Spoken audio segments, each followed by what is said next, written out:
wasn't supposed to see it. I'm like, whoa, they're gone. By the time I could get the CB down, then the little mic, and ask the guy pulling up behind me if he saw it. I don't know where he came from, and he didn't. And I was like, I think that was a Bigfoot, because I didn't know what else to call it. So anyway, and then later on, I mean, you'd think that's enough, right? But later on, 2 or 3 years later, it was. See, I don't know which one was first because I had two accounts, and it's been many, many, many, many years ago. That's the thing about not recording memories, folks. That's part of why I started doing what I'm doing orally here with Lon. This one was over, I remember it was near a casino, which doesn't make sense, but it was between Little Rock and coming into Memphis. And it was another late time at night. And the reason I kept telling myself, you're not going to remember this, you're not going to remember this. You don't even know if this is a memory or perception, that kind of thing. But I saw one alone just walking. It was dark, but it was too tall to be. It wasn't walking like an ape, and it wasn't a bear because it was on two legs. Because as a truck driver, you ain't going to believe this shit. We have all these stories, right? So nobody's going to believe you anyway, you know that. But I know it wasn't a bear, and I know it wasn't a man, and it wasn't a gorilla. But your mind tells you, and it was a moonlight. It was like a full moon light off of and I want to say that he was walking near, but not under. And I don't think that other one walked under, but it was enough to let me know. So that's the only thing that keeps me sane is knowing, well, how did you see it at night away that far off of the road, on the other side of the fence line and out in the pasture? But he was all alone. And so but I said, well, remember the location. So that's why I say casino, because it wasn't near any casino, but it was like Mississippi. Anyway, but at that time, I'm sure I could find basic area where it was, but nobody cared. You know what I'm saying? And nobody believed you anyway. So I wonder how many people have done that and known that, nobody cares. And when you're a truck driver, we all have these stories because we drive all over the country. I've been in every state in the United States, right? But I remembered those. And then one time I wrote it up for somebody that asked me to. But I don't remember if it was when I was writing for UFO Digest or if I was writing, or I quit writing and did it during radio. But I bet I could find it out there. Where do you put Bigfoot stuff? Did you report yours? I eventually reported mine to the BFRO not long after they had become an organization, and it kind of sat out there in the ether for a long time. Yeah. Until I brought it out when I started writing my blog and started talking about it. And, that's kind of where it happened. But that was like 20 years later. Well, so don't you think it's odd that we're talking now and we both do radio shows? And I haven't been writing on my blog for years. So I'm just, now that my husband died and took up a lot of time, and then my daughter died. And so March 15th will be 1 year. And I've got her, my grandson's living in my living room in there on my day bed, or whatever you call those couches that you can bunk down and an extra mat on them. But it looks like a couch during the day. But anyway, I'm just now deciding that I've had a company for over a year, since April 5th, 2018 here in Florida. I moved from Kentucky, where I was driving the big truck, down here. And I had quit, doing investigations, and I've retired from the government officially 2017 on my birthday, I think, how they do it, Social Security. So I put in 50 years, investigations. But now I can do this as a hobby or a profession or both, or part-time, with people that want to do it professionally or as a hobby.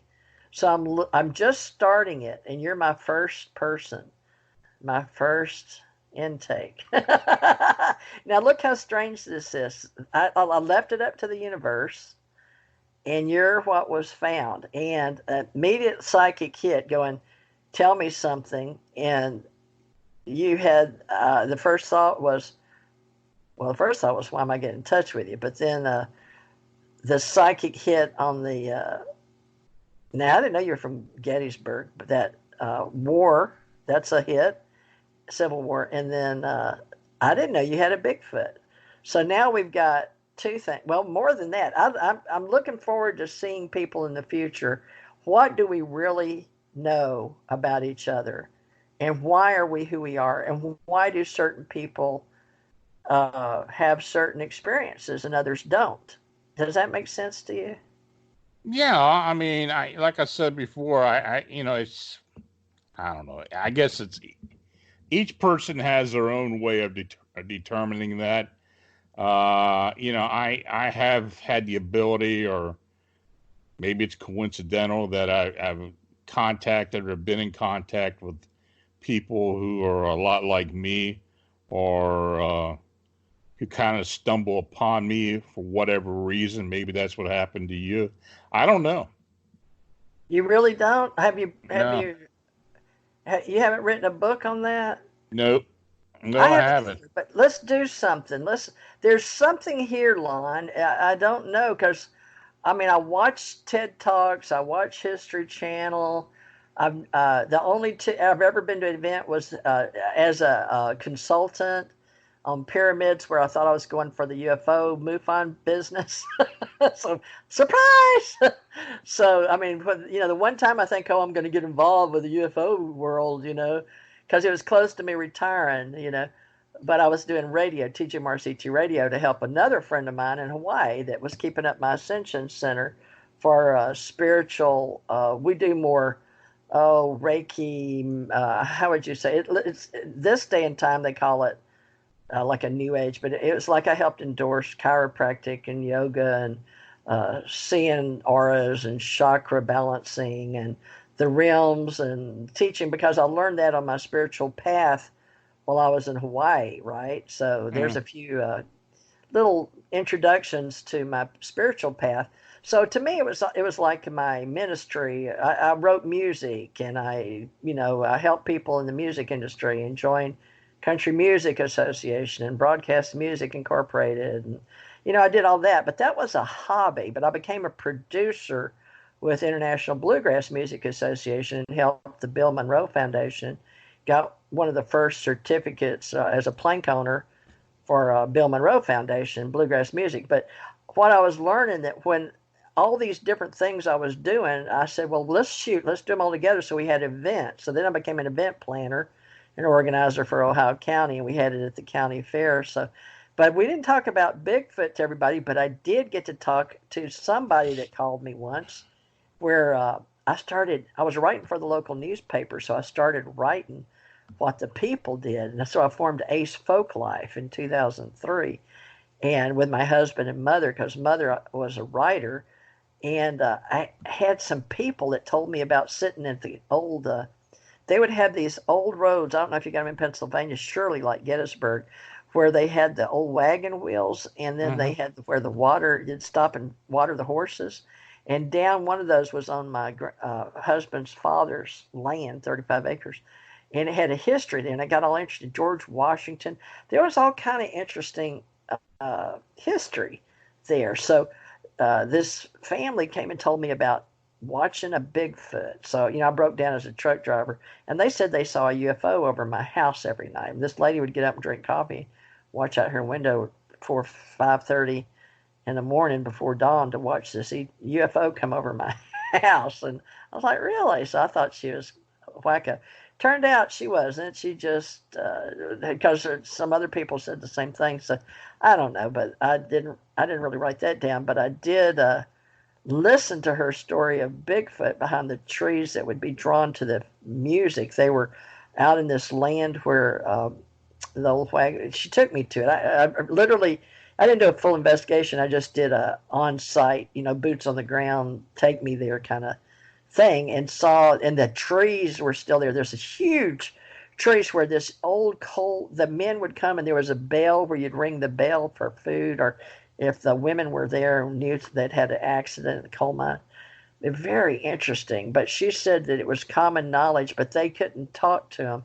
but they would come up, but they didn't know who they were, if they were from another existence, because they could come and go around trees. So they don't know if they're going in the trees or just disappearing or whatever, but they were attracted to the fiddle music, come up to listen to the fiddle music. And I thought that was a curious human kind of thing, that they were real shy or scared.